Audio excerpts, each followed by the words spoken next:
नमस्कार, भक्ति दर्शन समाचारमा स्वागत छ। म रजना श्रेष्ठ। आज मिति 2079 साल भाद्र महिनाको 25 गते शनिबार भाद्र शुक्ल पक्षको पूर्णिमा तिथि 15:50 बजे उपरान्त प्रतिपदा तिथि रहने। नक्षत्र शतभिषा 10:50 उपरान्त पूर्व भाद्र, योग धित्री 17:16 बजे उपरान्त शूल रहने। चन्द्र राशि कुम्भ, इस्वीसम्म 2022 सेप्टेम्बर महिनाको 10 तारिक, शक सम्वत 1944 र नेपाल सम्वत 1142। आज सूर्योदय बिहान 5:47 बजे र सूर्यास्त साँझ 6:13 सर्वप्रथम अहिलेसम्मका प्रमुख समाचार। दहचोक स्थित इन्द्रदहमा आज मेला भर्ने चलन। इन्द्रदहमा रातभर जागराम बसी भोलिपल्ट स्नान गरेर मेला भर्ने चलन पनि रहिआएको। काठमाडौँ तथा त्यस वरपर क्षेत्रबाट बिहानैदेखि स्नान तथा दर्शनका लागि आउने भक्तजनको विशेष सहभागिता हुने। यस स्थानमा मेला भर्ने तथा स्नान गर्ने गरेमा पारिवारिक सुख, शान्ति तथा मोक्ष मिल्ने जनविश्वास। पौराणिक कालमा देवताका राजा इन्द्रले दहमा स्नान गरी स्वर्ग गएको किम्वदन्ती पाइन्छ। भक्तपुरमा सिद्ध पोखरीमा आज मेला लाग्ने। यस पोखरीमा प्रत्येक वर्ष इन्द्र जात्राको भोलिपल्ट यसरी नै विशेष मेला लाग्ने। मेला भर्न भक्तपुर सहित काठमाडौँ उपत्यका भरबाट हजारौं श्रद्धालु पोखरीमा पुग्ने। हजारौं भक्तपुर नगरवासीले यस पोखरीमा पुगेर स्नान गर्ने। वर्षभरिमा पोखरीमा यही एक दिन मात्र स्नान गर्न त्यहाँ छुट। मेला लाग्न एक दिन अगाडि साँझ त्यहाँ दीपावली गर्ने। महाभारत पर्वत श्रृङ्खला वरिपरि बसोबास गर्ने तिब्बती बर्मन समुदायको एउटा जुझारु जाति चेपाङ। उनै चेपाङ जातिको आज विशेष पर्व चोनाम पर्व। उनीहरूको मुख्य धर्म बोन अर्थात् प्रकृति पूजक रहेका। प्रकृतिसँग अत्यन्तै नजिक, कृषि प्रधान र धेरै नै आत्मीय स्वभावका चेपाङहरू घुमन्ते तवरले जीवनयापन गर्ने, खुल्ला र रसिक जीवनशैलीका लागि अत्यन्तै प्रख्यात। नयाँ घैया बाली अर्थात् धान बाली खानका लागि झाँक्री अर्थात् पाम्बेलाई घरमा बोलाएर ढ्याङ्ग्रो ठोकेर यो पर्व मनाउने परम्परा। चेपाङ एउटा सीमान्तकृत समुदाय हो र यो समुदायको रक्षा र संस्कृतिको जगेर्ना गर्न आवश्यक। भोलिदेखि 16 श्राद्ध प्रारम्भ। भोलि एकै दिन प्रतिपदा श्राद्ध र द्वितीय श्राद्ध तिथि। भोलि प्रतिपदा श्राद्ध र 16 श्राद्धको पहिलो दिन र यसै साथै सोही दिन द्वितीय तिथि पनि खप्टिएका कारणले एकै दिन दुवै तिथिको श्राद्ध पर्न गएको। वैदिक सनातन हिन्दू संस्कारमा श्राद्ध महत्त्वपूर्ण कर्म मध्येको एक। सामान्यतया परिवारको ज्येष्ठ पुत्र नभए अन्य पुत्र अथवा दाजुभाइले गर्ने प्रचलन।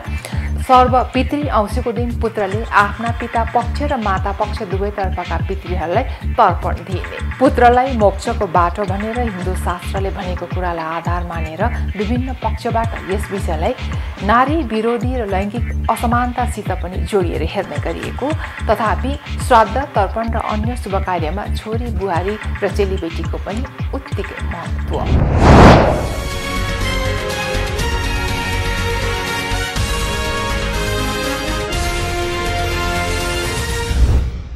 अब समाचार विस्तारमा। दहचोक स्थित इन्द्रदहमा आज मेला भर्ने चलन रहेको छ। काठमाडौँबाट करिब 7.2 किलोमिटर पश्चिम पर्ने दहचोक स्थित इन्द्रदहमा रातभर जागराम बसी भोलिपल्ट स्नान गरेर मेला भर्ने चलन रहिआएको हो।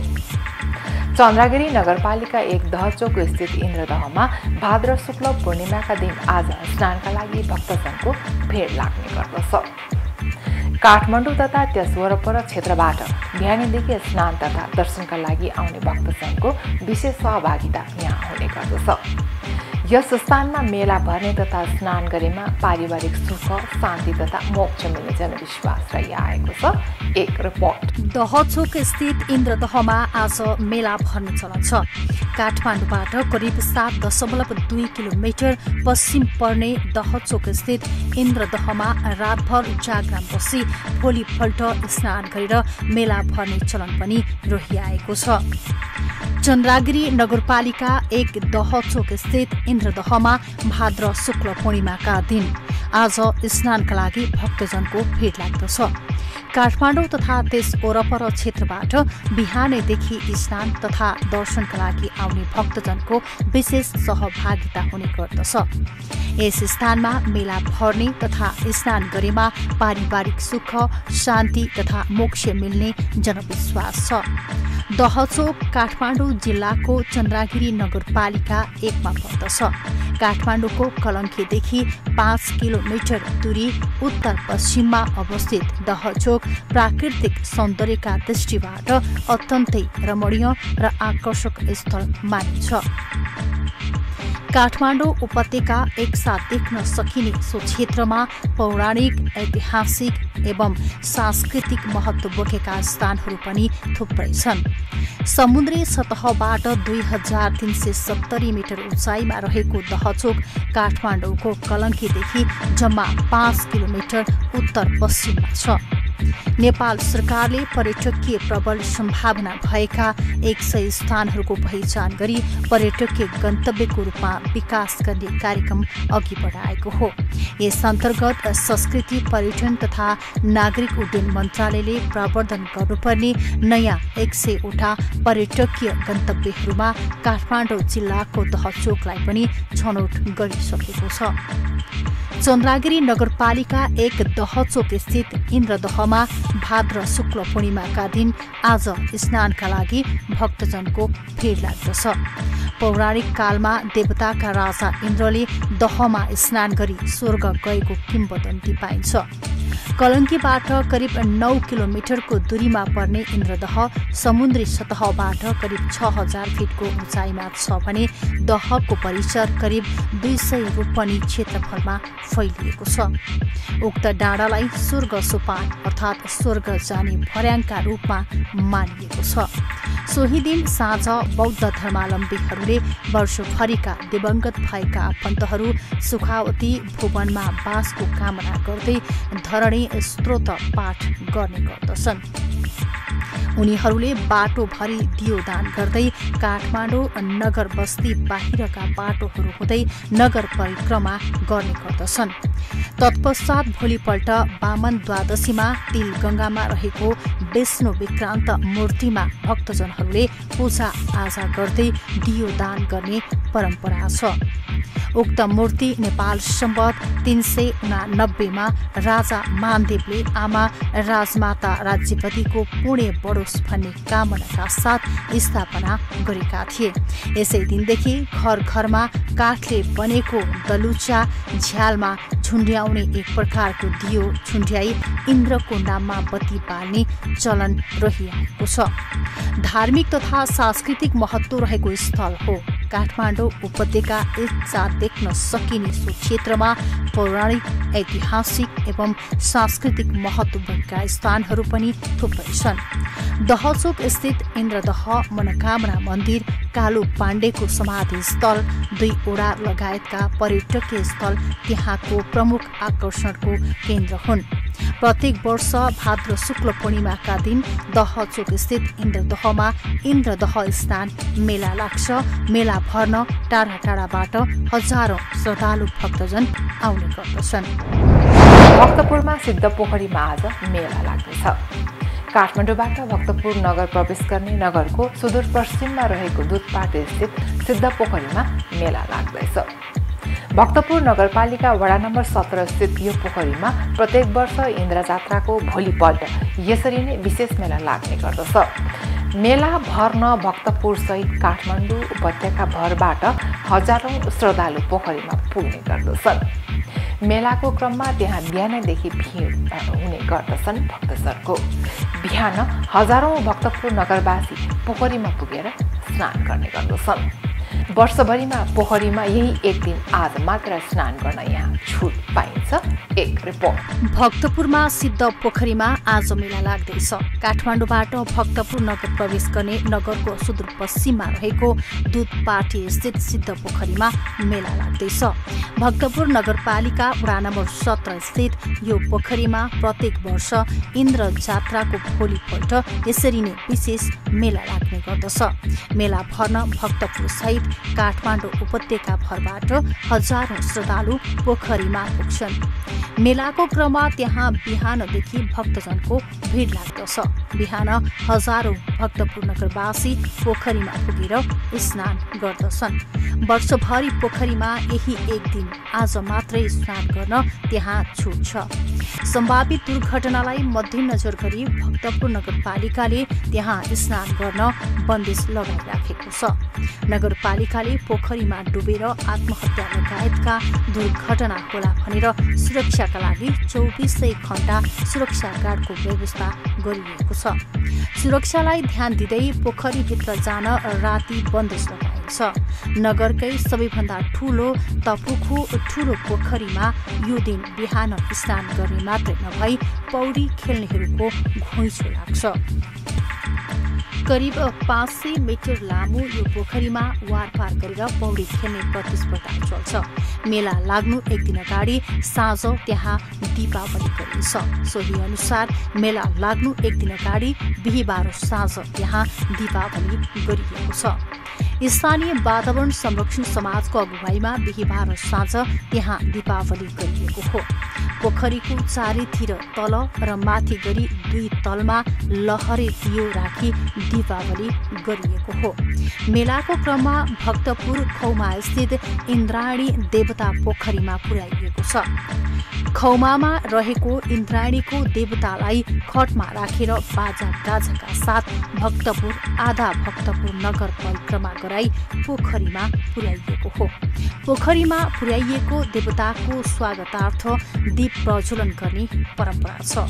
शनिबार बिहान यही इन्द्रायणी देवताको दर्शन र स्नानका लागि भक्तालु पोखरी पुग्छन्। मेलाको दिन शुक्रबार इन्द्रायणी देवतालाई पोखरीबाट उठाएर बाँकी आधा नगर परिक्रमा गराई खौमा स्थित इन्द्रायणी पीठै पुर्याइन्छ। इन्द्रायणी पीठका मूल पुजारी गोविन्द मल्लले खासमा यो इन्द्रायणी जात्रा भए पनि सर्वसाधारणले बढी सिद्ध पोखरीको जात्राको रूपमा लिने गरेका छन्। इन्द्रायणीलाई सिद्ध पोखरीमा लगेर पूजाआजा गरी पोखरीमै मेला लाग्ने गर्दछ। सिद्ध पोखरी जिल्लाकै सबैभन्दा ठूलो पोखरी हो। भक्तपुर नगरका साना ठूला 34 पोखरी मध्ये यो सबैभन्दा आकर्षक अनि ठूलो पोखरी हो। पोखरीको चारैतिर परम्परागत रूपमै पर्खालले घेरिएको छ। पोखरीमा माछा पालेर राखेकाले पनि यो थप आकर्षणको केन्द्र बनेको छ। साथै पोखरीको वरिपरि बगैँचा छन्। बगैँचा हेरचाहका लागि मात्रै भक्तपुर नगरपालिकाले त्यहाँ 3 जना कर्मचारी र सुरक्षाका लागि 2 जना गार्डलाई खटाउँदै आएको छ। पोखरी घुम्न सामान्य दिनमा मात्रै पनि दैनिक हजारौं प्रकृति प्रेमी पोखरी पुग्ने गर्दछन्। महाभारत पर्वत श्रृङ्खला वरिपरि बसोबास गर्ने तिब्बती बर्मन समुदायको एउटा जुझारु जाति चेपाङ जातिको आज विशेष पर्व चोनाम पर्व। प्रकृतिसँग अत्यन्तै नजिक कृषि प्रधान र धेरै नै आत्मीय स्वभावका चेपाङहरू सुरुमा बसाइ सरिरहने र घुमन्ते तवरले जीवनयापन गर्ने खुल्ला र रसिक जीवन शैलीका लागि अत्यन्तै प्रख्यात छन्। ऐतिहासिक रूपमा जंगल तथा जंगलको आसपासबाट दाउराको सङ्कलन गर्दै नजिकै रहेका खोलाहरूको माछा मार्दै चमेरा लगायतका जंगली पन्छीहरू र जनावरको शिकार खेल्दै आफ्नो सरल र प्राकृतिक जीवनयापन गर्ने चेपाङ जातिका दाजुभाइ दिदीबहिनीहरू बिस्तारै अब एकै ठाउँमा थलोमा बनाएर आजभोलि व्यवस्थित बसोबास गर्दै आउनु भएको छ। उनीहरूको मुख्य धर्म बोन अर्थात् प्रकृति पूजक हो। राजा महेन्द्रको पालामा उनले चेपाङ समुदायलाई आफ्नो प्रजा पनि सम्बोधन गरेकोमा तत्पश्चात अधिकांश चेपाङहरूले आफ्नो नाम पछाडिको थरमा प्रजा लेखाउन थालेको इतिहास छ। कसैले सामान्य रूपमा चेपाङ मात्र थर राखेको पनि पाइन्छ। आज चेपाङहरूको विशेष पर्व चेपाङ चोनाम। नयाँ घैया बाली अर्थात् धान बाली खानका लागि झाँक्री अर्थात् पाम्बेलाई घरमा बोलाएर ढ्याङ्ग्रो ठोकेर यो पर्व मनाउने गर्दछन्। फलफुल कर्कलो गाभा अगाडि राखेर पितृ र देवतालाई मन्त्र फालाक्दै झाँक्रीले बोलाउने गर्दछन्। आफूले उत्पादन गरेको बालीले सामान्यतया 3 महिना खान पुग्ने यस जातिले 9 महिना कष्टपूर्वक जिन्दगी बाँच्ने गर्दछन्। रातभर ढ्याङ्ग्रो ठोकेर झाँक्रीले यसरी पितृलाई र देवतालाई मन्त्रबाट बोलाएर आयो हुनेलाई बाँच्न देऊ भनी धानको टीका लगाइदिन्छन्। यसपछि धान र फलफुल खान योग्य मानिन्छ। आजको रात चेपाङ युवा युवतीले नाचगान गरी रमाइलो गरेर बिताउँदछन्। 1% चेपाङलाई मात्र गरेको कृषिले खान पुग्दछ। चेपाङ एउटा सीमान्तकृत समुदाय हो र यो समुदायको रक्षा र संस्कृतिको जगेर्ना गर्न आवश्यक छ। आजको चोनाम पर्व उनीहरूको विशेष पर्व अर्थात् हिन्दूहरूका लागि दशैं भने जस्तै पर्व हो।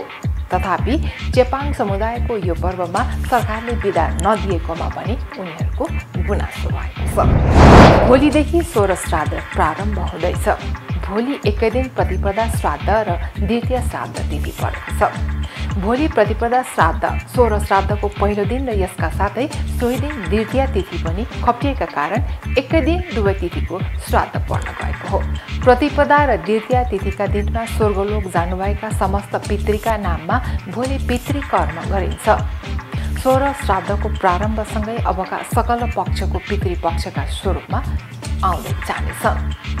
पृथ्वी र स्वर्गको बीचमा भएको पितृलोकमा रहेका सबै देवता समान पितृहरूको मोक्षको कामना सकल पितृहरूले बैतरणी नदी तर्न पाउन् र पितृ प्रेम कायम रहोस् भनी श्राद्ध गरिन्छ।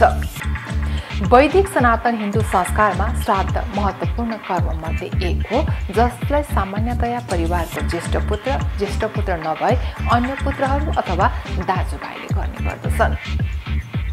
सर्व पितृ औँसीको दिन पुत्रले आफ्ना पिता पक्ष र माता पक्ष दुवैतर्फका पितृहरूलाई तर्पण दिइन्छ। पुत्रलाई मोक्षको बाटो भनेर हिन्दू शास्त्रले भनेको कुरालाई आधार मानेर विभिन्न पक्षबाट यस विषयलाई नारी विरोधी र लैङ्गिक असमानतासित पनि जोडेर हेर्ने गरिएको छ। तथापि श्राद्ध, तर्पण र अन्य शुभ कार्यमा छोरी, बुहारी र चेलीबेटीको पनि उत्तिकै महत्त्व छ। सनातन धर्मको हरेक शुभ कार्य र संस्कारमा कर्ताका रूपमा पुत्रको उपस्थितिलाई प्राथमिकता दिएको भए पनि नारीहरूलाई पनि उत्तिकै महत्त्व दिएको छ। भान्जा, भान्जी र चेलीबेटीको उपस्थिति बेगर श्राद्ध कर्म पूर्ण हुँदैन। पुत्र र पुत्री पितृका लागि समान छन् र आजभोलि पितृकर्ममा र काजक्रियामा छोरीहरूको स्वस्फूर्त सहभागी र कतै कर्ताका रूपमा नै निभाउन थालिएको भूमिका अत्यन्त सराहनीय छ। धर्म र संस्कारले छोराछोरी दुवैलाई उत्तिकै स्थान दिएको छ। धर्मले कहीँ कतै भेदभावको ज्ञान दिँदैन। पितृलोकको अवधारणाबाट स्वर्ग र पृथ्वी बीचको यस लोकमा पितृका 3 पुस्ताहरू रहने गरेका मानिन्छन्। बैतरणी नदी भएको यस पितृलोकमा बैतरणी नदी तरेमा स्वर्गलोक पुगिने जनविश्वास छ। स्वर्गलोकका राजा इन्द्र हुन् भने पितृलोकका राजा यम हुन् भन्ने मान्यता छ। वैदिक सनातन संस्कारमा सामान्यतया पितृकर्म अर्थात् श्राद्ध 2 पटक गरिन्छ। वर्षमा नियमित श्राद्ध पितृहरूको देववासन भएको तिथिमा र अर्को श्राद्ध चाहिँ सोह्र श्राद्धको अवधिमा गरिन्छ।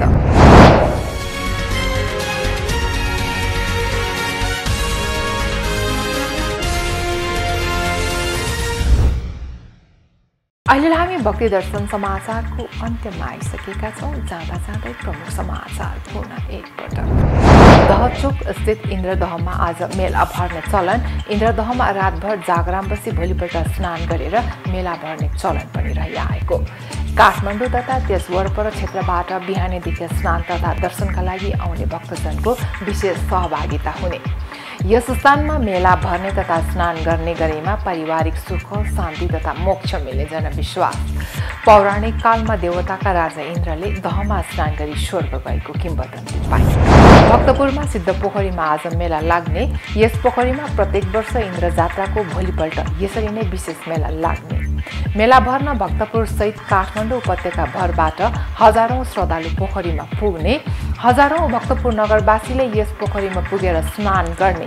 वर्षभरिमा पोखरीमा यही एक दिन मात्र स्नान गर्न त्यहाँ छुट। मेला लाग्न एक दिन अगाडि साँझ त्यहाँ दीपावली गर्ने। महाभारत पर्वत श्रृङ्खला वरिपरि बसोबास गर्ने तिब्बती बर्मन समुदायको एउटा जुझारु जाति चेपाङ। उनै चेपाङ जातिको आज विशेष पर्व चोनाम पर्व। उनीहरूको मुख्य धर्म बोन अर्थात् प्रकृति पूजक रहेका। प्रकृतिसँग अत्यन्तै नजिक कृषि प्रधान र धेरै नै आत्मीय स्वभावका चेपाङहरू घुमन्ते तवरले जीवनयापन गर्ने खुल्ला र रसिक जीवनशैलीका लागि अत्यन्तै प्रख्यात। नयाँ घैया बाली अर्थात् धान बाली खानका लागि झाँक्री अर्थात् पाम्बेलाई घरमा बोलाएर ढ्याङ्ग्रो ठोकेर यो पर्व मनाउने परम्परा। चेपाङ एउटा सीमान्तकृत समुदाय हो र यो समुदायको रक्षा र संस्कृतिको जगेर्ना गर्न आवश्यक। भोलिदेखि 16 श्राद्ध प्रारम्भ। भोलि एकै दिन प्रतिपदा श्राद्ध र द्वितीय श्राद्ध तिथि।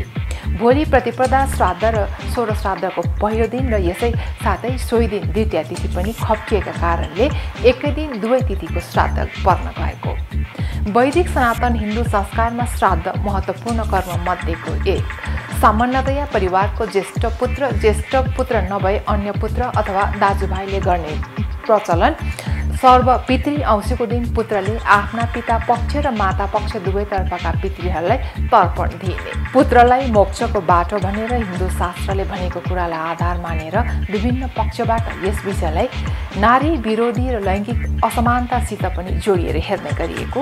तथापि श्राद्ध तर्पण र अन्य शुभ कार्यमा छोरी बुहारी र चेलीबेटीको पनि उत्तिकै महत्त्व। अहिलेलाई भक्ति दर्शन समाचार यति नै।